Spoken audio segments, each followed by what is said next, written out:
Bueno, creo que todo el mundo conoce esa serie, ¿o no? Sí. ¿Quién no la conoce? Bueno, pues es gratuita, la podéis descargar como aplicación y si os interesa podéis ir viéndola. The Chosen es una serie que dicen que es el mayor crowdfunding de la historia en temas audiovisuales, es decir, que las donaciones están haciendo posible esa serie. La gente está donando dinero para que esa serie salga adelante y entonces pues apunta a tener unas 7 temporadas con más de 50 episodios relativos a la vida de Jesús y sus discípulos. ¿Qué significa The Chosen? O, en plural, Lo elegido. eso es, los elegidos o los escogidos. Eso es lo que significa. Tiene un título un poquito llamativo, ¿no? ¿O no llama la atención ese título? A mí sí me llamó la atención, ¿de acuerdo? Pero no he venido hasta mañana a hablar de esta serie. Independientemente de que se coja para una serie internacional que está teniendo mucho éxito, ¿no? Y que pueda ser llamativo ese título, ¿no? Pues independientemente de que se escoja ese título y que cada persona pueda pensar ¿y por qué los elegidos? ¿Y qué significa lo elegido? ¿Y quién elige a esos escogidos? Independientemente de cada cual interprete, ¿no? Una cosa, la Biblia nos habla claramente sobre los escogidos de Dios. En eso no hay duda.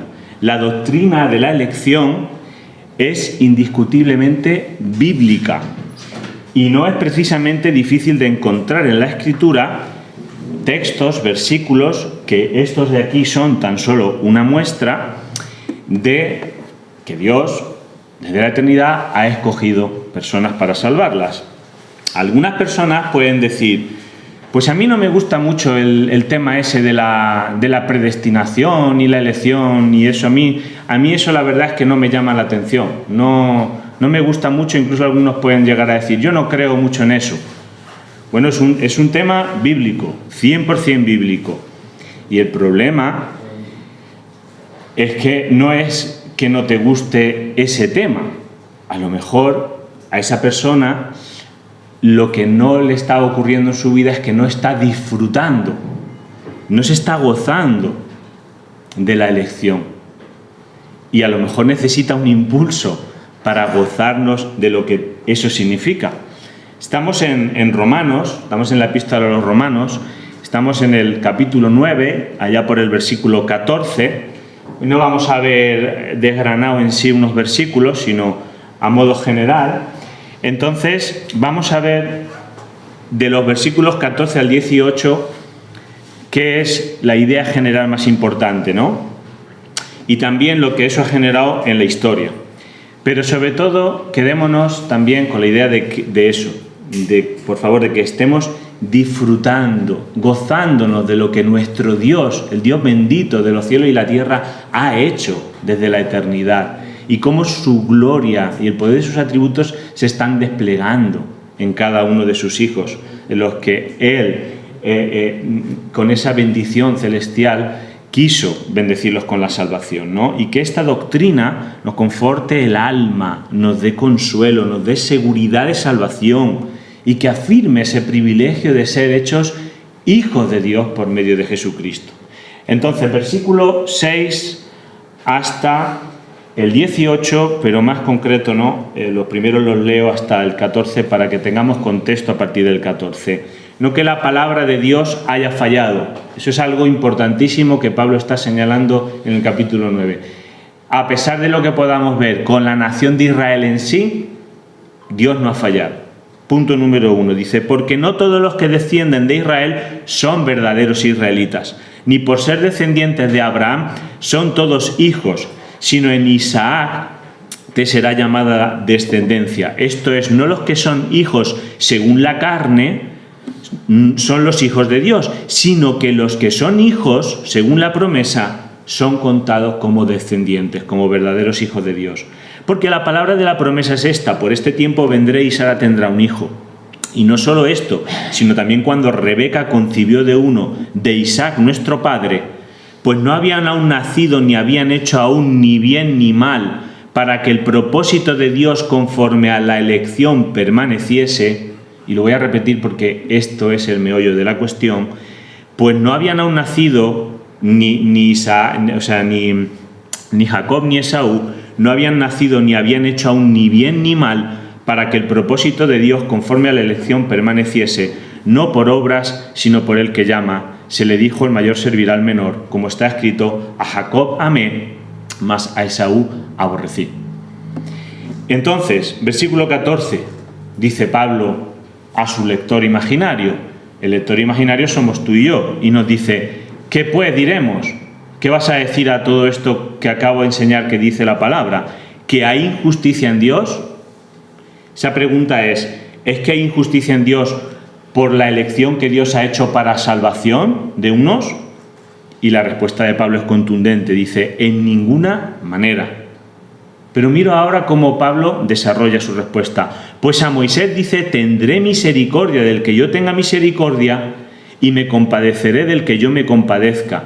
Así que no depende del que quiere ni del que corre, sino de Dios que tiene misericordia.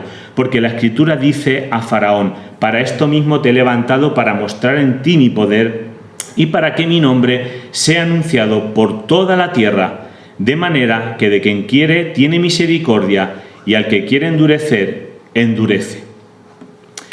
Cuando cualquiera lee esto, le resulta chocante. Y de inmediato surge esa pregunta que Pablo hace al lector y que uno puede contestar conforme a su propio intelecto. Y entonces, al leer estas cosas difíciles de entender, podemos decir: ¿es Dios injusto por escoger desde antes de la fundación de los cielos y la tierra a aquellos a quienes Dios va a salvar? ¿Es justo eso? ¿Es injusto, perdón? Cuando la Biblia nos dice que Dios escogió en la eternidad, todo parece que la respuesta humana, en primera instancia, es: a mí eso me parece injustísimo. Eso no me parece justo. Escoger y rechazar a las personas sin ninguna consideración de su carácter, pues no habían hecho aún ni bien ni mal, sea bueno o sea mala la persona, pues parece ser que las personas generalmente respondemos y decimos: a mí, Dios, esto me parece injusto. Así que, ¿cómo sale Pablo de esa respuesta? Él dice: no, Dios no es injusto, de ninguna manera. No sientes a Dios en el banquillo de los acusados. Y te voy a decir y te voy a demostrar por qué.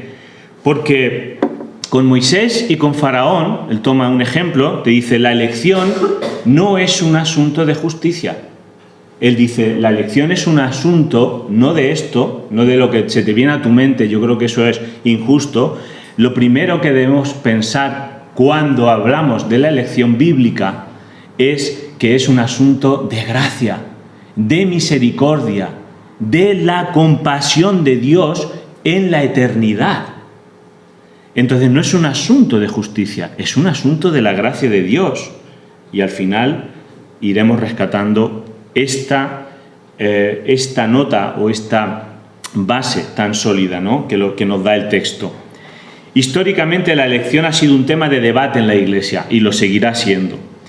Pero no en sí porque se debata si existe la doctrina de la elección o no. Eso no es lo que debaten los teólogos.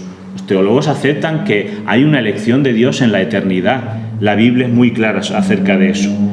Lo que debaten los teólogos o lo que podemos debatir cualquiera de nosotros es cómo compaginamos la soberanía de Dios en la eternidad y nuestra voluntad, la voluntad humana, aquí, de este lado de la eternidad. Si la Biblia habla claramente acerca de que Dios escogió a sus hijos en Cristo antes de la fundación del mundo, ¿cómo reconcilio yo eso con mi propia responsabilidad de creer, arrepentirme y obedecer? Que también está de cabo a rabo en la Escritura. Mi responsabilidad, la responsabilidad tuya, la mía, la de todo ser humano, viene en la Biblia igual de clara que la elección de Dios. Entonces, entre el siglo XVI y XVII, el debate acerca de la elección de Dios para la salvación produjo dos sistemas de interpretación opuestos. Es decir, que no... Vaya, ya tenemos aquí lo de que no se compagine mi PowerPoint con el de la Iglesia. Este debate produjo dos sistemas opuestos. El calvinismo, que es llamado así por Juan Calvino, teólogo francés que nació en 1509 y vivió hasta 1564, es importante que diga la fecha, ahora veréis por qué. Y el arminianismo es llamado así por Jacobo Arminio, un teólogo holandés que nació tan solo 4 años después de la muerte de Calvino, en 1560, y vivió hasta 1609. Es decir, que de entrada, contrario a lo que en general se nos viene a la cabeza, Calvino y Arminio ni se conocieron, porque Arminio tenía 4 añitos cuando Calvino murió. Y eso nos debe llamar la atención, porque aquí no había un enfrentamiento entre dos creyentes. Arminio, luego de crecer, realizó sus estudios con teólogos discípulos de Juan Calvino, y él comenzó a mostrar sus diferencias en cuanto a lo que ya se iba llamando el calvinismo, es decir, a las doctrinas reformadas que surgían en Europa y que se estaban de alguna manera formando los pilares de la reforma protestante. Y Arminio obtuvo sus seguidores también debatiendo estas ideas calvinistas, ¿no? Entonces, arminianismo y calvinismo tratan de responder las mismas preguntas. Y básicamente, en general, es cómo se concilia la salvación, la soberanía de Dios y la responsabilidad humana. ¿Quién tiene la última palabra en la obra de salvación? ¿El pecador mismo o Dios? Y el calvinista dice, Dios tiene la última palabra. El arminiano dice, el hombre, su decisión tiene la última palabra.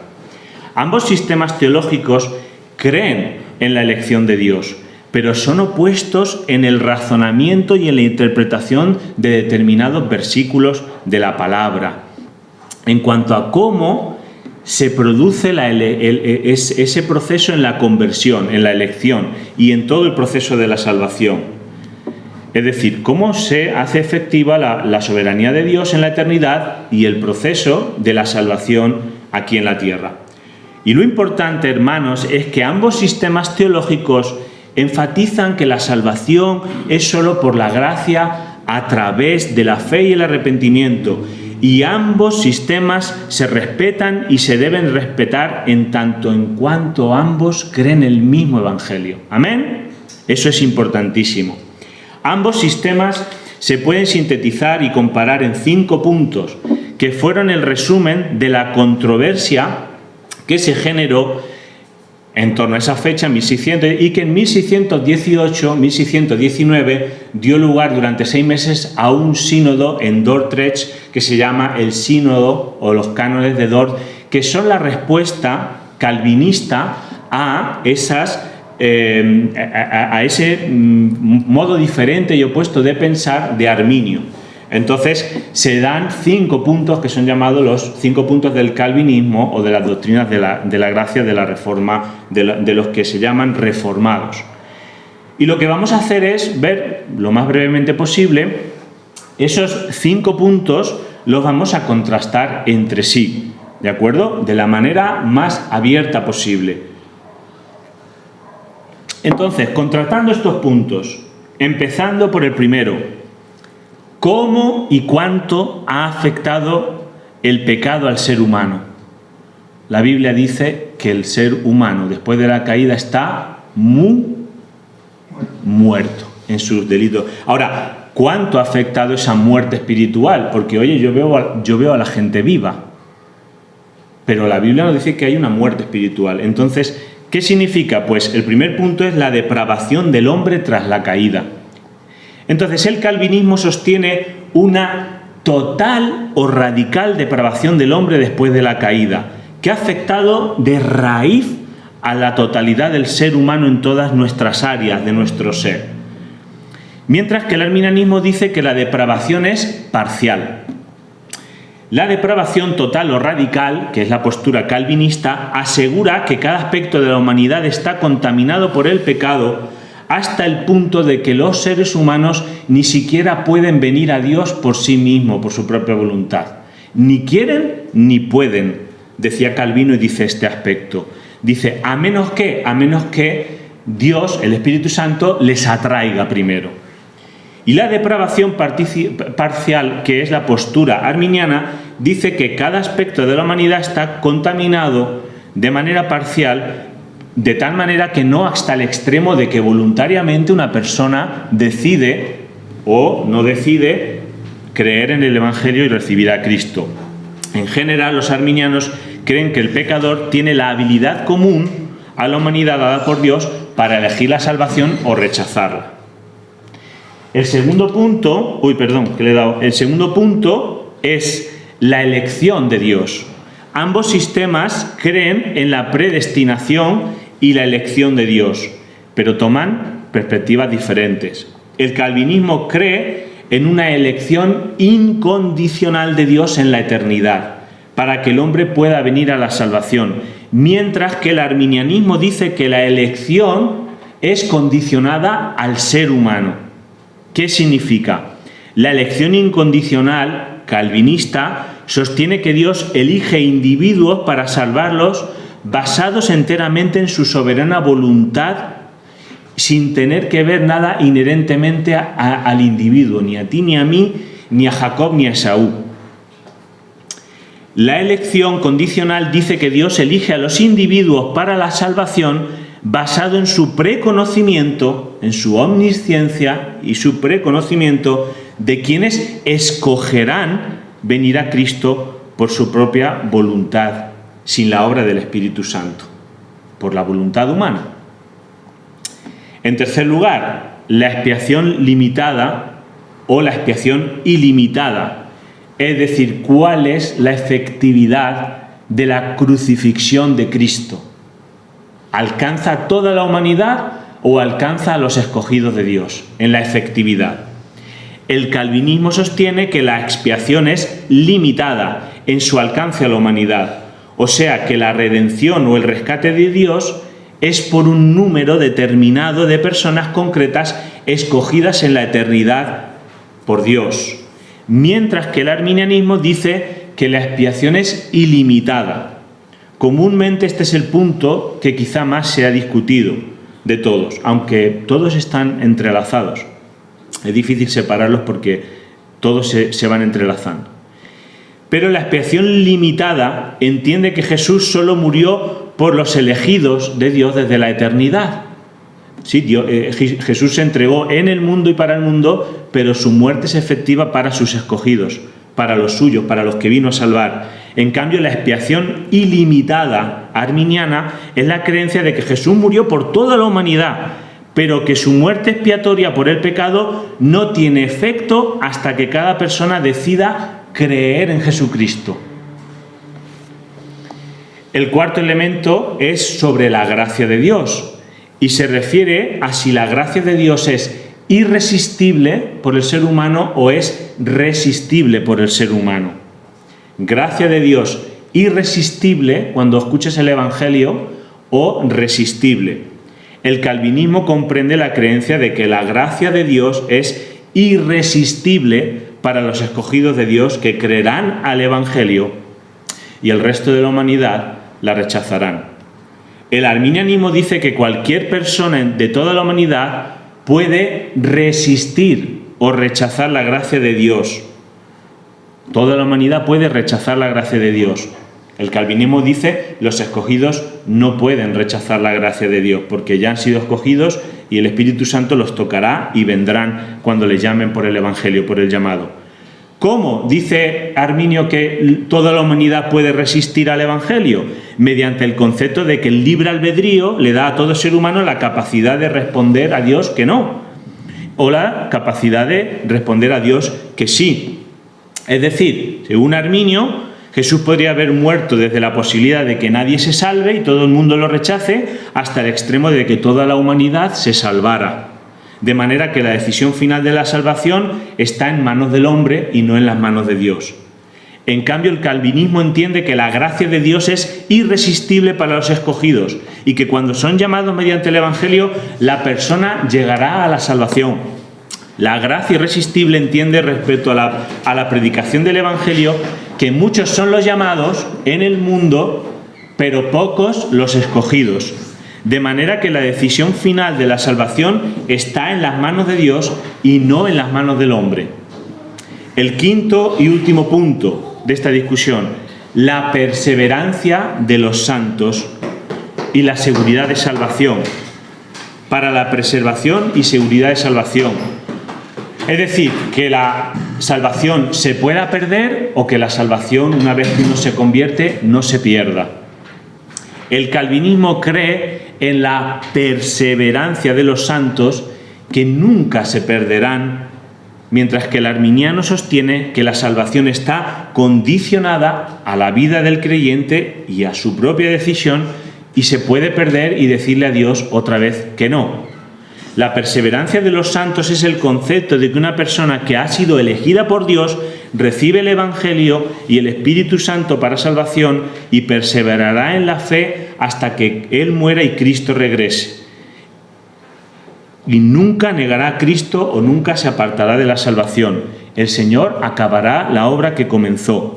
El arminiano cree que la vida de todo creyente es condicional y que el creyente puede en su libre albedrío alejarse de Cristo después de haber sido salvado y por lo tanto perder la salvación. Hermanos, yo sé que es complejo, yo sé que es pesado. He intentado ser directo, conciso, y que quede, cada uno puede estudiar este tema que es precioso por sí mismo. Pero seguramente, como habrás notado, entre Calvino, arminiano, tal, y esto y lo otro, probablemente, si tú tuvieras que haber anotado algo, probablemente tendrás una mezcla en esos 5 puntos. Probablemente a veces habrás dicho, pues la mente se me viene aquí, ¿no? A final de cuentas, si profundizamos en estas cuestiones, tenemos que respetar al que opine diferente. Podemos concluir al 100% que no entendemos cómo se conjuga la soberanía de Dios y nuestra responsabilidad. Pero la Biblia habla de ambas cosas. Y nos tenemos que respetar en las diferentes opiniones. Quiero aclarar algunos prejuicios en cuanto a los términos calvinismo y arminianismo. Hermanos, ni Calvino ni Arminio formaron ningún sistema de religión para que les siguieran. Ellos no conocieron nunca que a partir de ahí, 4 siglos después, estamos llamándole a unos calvinistas y otros arminianos. Ellos no fundaron sectas como Russell, los Testigos de Jehová, José Smith, los mormones, Elena de White, adventistas del séptimo día, una serie de cosas. Eso no es así. Las posiciones tanto de Calvino como Arminio son interpretaciones de las Escrituras y pueden ser estudiadas y uno se puede identificar más o menos con ellas y no hay ningún problema. Y la etiqueta calvinismo y arminianismo solo debería señalar en todo caso a un postulado, a algo a lo que yo me aproximo, me acerco, en lo que yo me encuentro más cómodo adorando a Dios, pero no cristianos que se pelean entre sí. Eso es algo que debería quedar como una cuestión fundamental. Entonces, ahora, ¿qué cuestiones fundamentales acerca de la elección podemos dar? Decíamos al leer los versículos de Romanos que surge la pregunta: ¿es Dios injusto por escoger desde antes de la fundación del mundo a quienes serán salvados? ¿Cómo responde Pablo a esta objeción? Él dice: Dios no es injusto. Te lo voy a demostrar hablándote de la elección de Moisés. Te lo voy a mostrar con lo que ha pasado. Esto no es un asunto de justicia, es un asunto de misericordia, es un asunto de compasión, es un asunto de la gracia de Dios en la eternidad. Así que, hermanos, cuando estamos hablando de la elección, aunque lo primero que podemos pensar es en la justicia o en la injusticia, la elección no es un tema de justicia, es un tema de gracia. La elección, y ahí podemos ver que 4 veces se dice misericordia, 2 veces se dice compasión. La elección no depende del que quiere ni del que corre, sino de Dios, dice Pablo. No es un tema que dependa ni del que va a hacer más esfuerzo, ni del que va a hacer menos esfuerzo, ni del que corre, ni del que se esfuerza. La elección depende de Dios. Por eso la elección, como definición, es la gracia y la misericordia de Dios eligiendo salvar, eligiendo cómo salvar y a quién salvar. Vamos a ver ejemplos de la elección de Dios. Dios eligió y predestinó a los creyentes, Efesios 1:4, porque Dios nos escogió en Cristo antes de la fundación del mundo. Dios escogió en amor a Israel de entre todas las naciones, Deuteronomio 7, versículos 6 y 8, porque tú eres pueblo santo para Jehová tu Dios te ha escogido para ser un pueblo especial más que todos los pueblos que están en la tierra. Y luego el capítulo 10 dirá, no precisamente porque tú tenías nada especial, incluso más bien yo puedo decirte por compasión lo contrario. También escogió Dios al Mesías.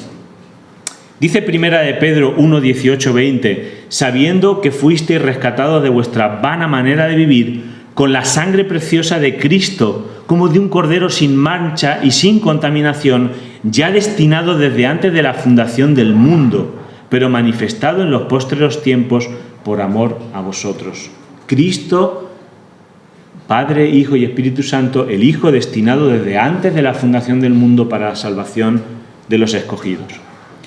No es de extrañar que Jesucristo nos dijera, yo he escogido a mis discípulos para que pertenezcan al reino de Dios en lugar de este mundo. Juan 15, 16, no me elegisteis vosotros a mí, sino que yo os elegí a vosotros. Versículo 19, si fuerais del mundo, el mundo amaría lo suyo, pero porque no sois del mundo, antes yo os elegí del mundo, por eso el mundo os aborrece. Dios escogió también el medio de la salvación, la predicación del Evangelio, Romanos 1, 16, 17, porque no me avergüenzo del Evangelio, porque es el poder de Dios para salvación a todo aquel que cree, al judío primeramente y también al griego. Hermanos, aplicaciones de la elección de Dios para todos los hijos de Dios. ¿Qué podemos aplicar? En primer lugar, si la elección realmente no es una cuestión de justicia, la elección de Dios es una cuestión de gracia, de misericordia, de compasión. Nadie merece ser escogido por Dios. No es una cuestión de justicia, no es una cuestión de ti. Si es una cuestión de Dios, de su gracia, entonces nosotros que debemos ser imitadores de Dios, debemos de ver una vida de imitación de misericordia. Nosotros debemos de imitar a Dios y tratar de ser compasivos con los demás. Debemos tomar la decisión de elegir ser compasivos con aquellos que no merecen esa compasión. Debemos ser compasivos y misericordiosos con aquellos que nos hacen daño. Debemos ser misericordiosos y compasivos aunque nos cueste un esfuerzo. Porque mi Padre que está en los cielos es así, y a mí me escogió cuando yo era un enemigo de Él. Y me acordaba de Jesús cuando dijo en Mateo 9:13, id pues y aprended lo que significa misericordia quiero y no sacrificio, que está en Oseas 6:6. Eso es lo que cita el Señor que dice Oseas, porque misericordia quiero y no sacrificios, y conocimiento de Dios más que holocaustos. Dios se goza en que le conozcamos, en que conozcamos qué es lo que ha hecho, cómo lo ha hecho, cómo salva, cómo me ama. Ese es el Dios que el mundo no puede conocer, pero que Dios te ha revelado por medio del Espíritu, en el cual Dios se goza en el que tú crezcas y crezcas en la palabra, para que puedas adorarle tal y como es. Aunque tu comprensión no llegue a más, pero tú vas creciendo y vas siendo transformado y vas buscando al Señor, porque el Señor quiere misericordia con los demás, y que tú actúes y yo actuemos como Cristo. No venir simplemente aquí a cantar y ofrecer sacrificio, porque eso lo hacía Israel muchas veces, y le llegaba a ser a Dios desagradable, porque en la vida no había una verdadera misericordia con los demás. El hablar unos con otros, el trabajar las cosas misericordiosamente, el ser directo, como quiere el Señor que hagamos. Y eso es lo que quiere el Señor, no sacrificios de otro tipo de alabanza, que si no hay una buena comunión vertical hacia Dios y horizontal con los hermanos, está perdido. La elección no es la conversión.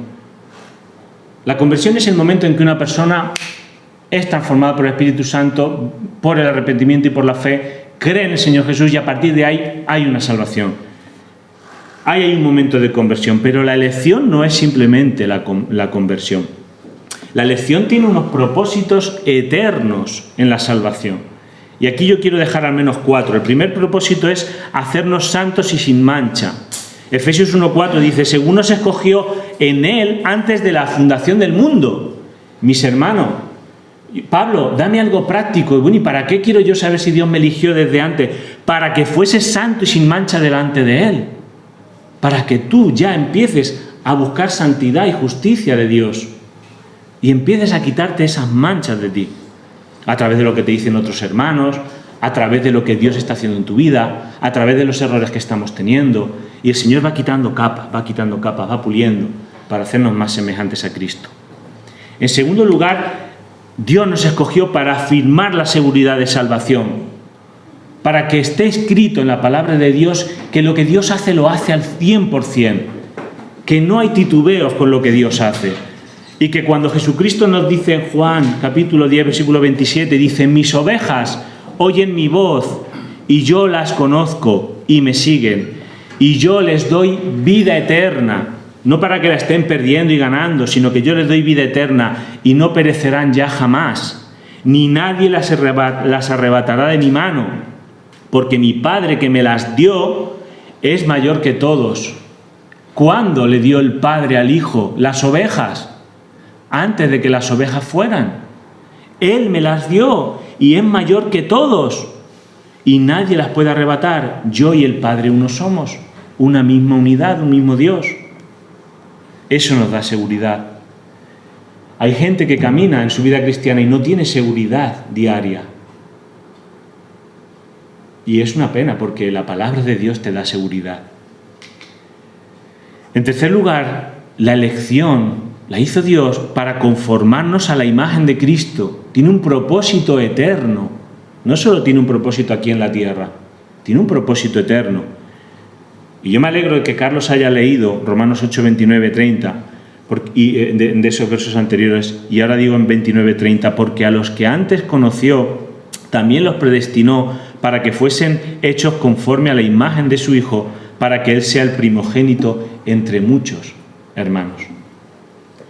En cuarto lugar, la elección produce alabanza y adoración eterna de Dios. Dice Efesios 1, 6, el 12, el 14, todo el capítulo 1 de Efesios, dice que somos hechos para la alabanza de la gloria de su gracia. La salvación tuya y mía y de todos los que van a ser salvados es para la alabanza de la gloria de los atributos de Dios. Porque el fin último de la salvación y de la elección no es ni siquiera nuestra propia vida. El fin último es la exaltación y la glorificación de Dios en nosotros. Es lo que ha compartido Juan en la presidencia a través de Crónicas. Es lo que cantaba David con los salmos. Es lo que el pueblo decía, amén. Que lo importante es la glorificación y la exaltación de Dios. Amén. Reflexionando acerca de la grandeza de Dios y la pequeñez de nuestra comprensión humana. Reflexionemos un poquito en la grandeza de Dios y en nuestra estrechez de mira. ¿Se entiende, verdad? Vamos a reflexionar un poquito. Hermanos, ¿cómo resolver la cuestión entre la soberanía de Dios y la responsabilidad del hombre? Es un problema del ser humano y hasta los mejores teólogos pueden discutir. Pero ¿sabes qué? No es un problema para Dios. Así que dejémosle las cosas al Señor. No es un problema para el Señor. Me encanta en un vídeo que vi del pastor John MacArthur respondiendo a un joven cómo le hacía ver que los problemas de la elección, de la doctrina de la elección, no es un problema de la elección. Está en toda la Escritura, si tú quieres empezar a discutir entre la responsabilidad humana y la soberanía de Dios. Y entonces, a través de ese vídeo, tomaba estas preguntas y las ampliaba. Y por favor, yo quiero que tú te respondas esto. Aquí no hay trampa, simplemente que te respondas, para que vayamos viendo la grandeza del Señor y cómo somos nosotros. Mi hermano, ¿quién escribió la epístola a los romanos? ¿Quién? Respóndete a ti mismo. Aquí en mi Biblia pone epístola de San Pablo a los romanos. ¿Quién escribió la epístola a los romanos? Pablo. Pero te pregunto, ¿pero solo Pablo o el Espíritu Santo? Y es que nuestra Biblia no pone epístola de San Pablo y el Espíritu Santo a los romanos. Pero tú y yo sabemos que Dios escribió esa epístola a través de los dedos de San Pablo. Entonces te pregunto, ¿de quién es tu fe? Tu fe es tuya y es solo tuya. O dice Hebreos 12:2, puestos los ojos en Jesús, que es el autor y el consumador de la fe. ¿Quién se convence de su propio pecado? Tú, solo tú. O dice la palabra en Juan 16, pero cuando venga el Espíritu Santo convencerá al mundo. ¿Tú estás en el mundo? ¿Roberto es parte del mundo? Pues dice que cuando el Espíritu Santo venga, convencerá a Roberto de pecado, de justicia y de juicio. ¿Quién se convence de pecado? ¿Yo solo? ¿O el Espíritu Santo me da un buen empujón? ¿Quién se arrepiente de sus propios pecados? ¿Tú solo? ¿Yo solo? ¿Nos arrepentimos? ¿De verdad nosotros solos? ¿De dónde viene el arrepentimiento? Hechos 11:18. Entonces oídas estas cosas callaron y glorificaron a Dios diciendo, de manera que también a los gentiles ha dado Dios arrepentimiento para vida. El arrepentimiento viene de Dios. Mis hermanos, ¿quién vive tu vida cristiana? ¿Quién vive tu vida cristiana? Tú, ¿no? Pero tú y solo tú. Porque yo conozco un hombre que dice, con Cristo estoy juntamente crucificado y ya no vivo yo, mas vive Cristo en mí. Gálatas 2:20. Y Romanos 8:9 dice Pablo, mas vosotros no vivís según la carne, sino según el Espíritu, si es que el Espíritu de Dios mora en vosotros. Y si alguno no tiene el Espíritu de Cristo, no es de él. ¿Cómo crees en la santificación? ¿Cómo crees que tu vida es santificada? ¿Por tu esfuerzo personal? Evidentemente tú tienes que obedecer, tú tienes que hacer un esfuerzo. Pero 2 Tesalonicenses 2:13 dice, pero nosotros debemos dar siempre gracias a Dios respecto a vosotros, hermanos amados por el Señor, de que Dios os haya escogido desde el principio para salvación mediante la santificación por el Espíritu y la fe en la verdad. ¿Cómo sostienes tu salvación hasta que seas glorificado? ¿Tú cómo estás sosteniendo tu salvación hasta que mueras? ¿Eres tú solo o es Dios en ti? Porque Filipenses 2:12-13 dice, ocupaos en vuestra salvación con temor y temblor, porque Dios es el que en vosotros produce así el querer como el hacer por su buena voluntad. ¿Cómo perseverarás en la fe hasta el final? ¿Cómo es que no te vas a descarriar? Filipenses 1:6 dice, estando persuadido de esto, que el que comenzó en vosotros la buena obra, la perfeccionará hasta el día de Jesucristo. Amén. En cada doctrina encontramos lo mismo, una relación entre la mano soberana de Dios y la responsabilidad humana. En cada hijo de Dios encontramos lo mismo. Tú te arrepientes, tú crees, tú obedeces, pero la gloria la lleva Dios. Amén. Obedece a Dios, déjate guiar por la palabra, deja que el Espíritu de Jesucristo te vaya transformando y Dios lleva la gloria en todo ello. Y tengo 3 últimas preguntas que hacerte. ¿Tú decidiste nacer? Yo creo que la respuesta es evidente, ¿no? ¿Quién te resucitará? ¿Tú vas a resucitar tú mismo? Vamos, Roberto, vamos. ¿Quién te transformará completamente tu cuerpo de humillación a la imagen de la gloria de Cristo? Yo creo que la respuesta por lo menos es yo no. La Biblia enfatiza tanto la soberanía de Dios en la salvación como en la responsabilidad del hombre. Pero mis hermanos, la salvación es de Dios. La salvación de cabo a rabo, de principio a fin, desde la elección hasta la glorificación, es del Señor. Amén. Vamos a orar. Nuestro Dios, tú no eres injusto, Señor. Tú eres justo, tú eres santo, santo, santo y soberano de la creación de los cielos y la tierra y de nuestras vidas. Te damos gracias por tu elección desde antes de la fundación del mundo, por hacernos santos en Cristo. Gracias por tu salvación. Gracias porque es por medio del Evangelio, de la muerte de tu Hijo por nosotros. Él derramó toda su sangre para que allí tu justicia si fuera vindicada y para poder perdonarnos. Te pedimos, Señor, que la mayor comprensión de tus atributos, de tu gloria, de tu gracia, nos lleve a gozarnos cada día más, a conocerte más, Padre Santo, y a tener mayor comunión contigo. Te damos gracias, Señor, porque solo a ti, nuestro Dios, Padre, Hijo y Espíritu Santo, damos la gloria por los siglos de los siglos. Amén.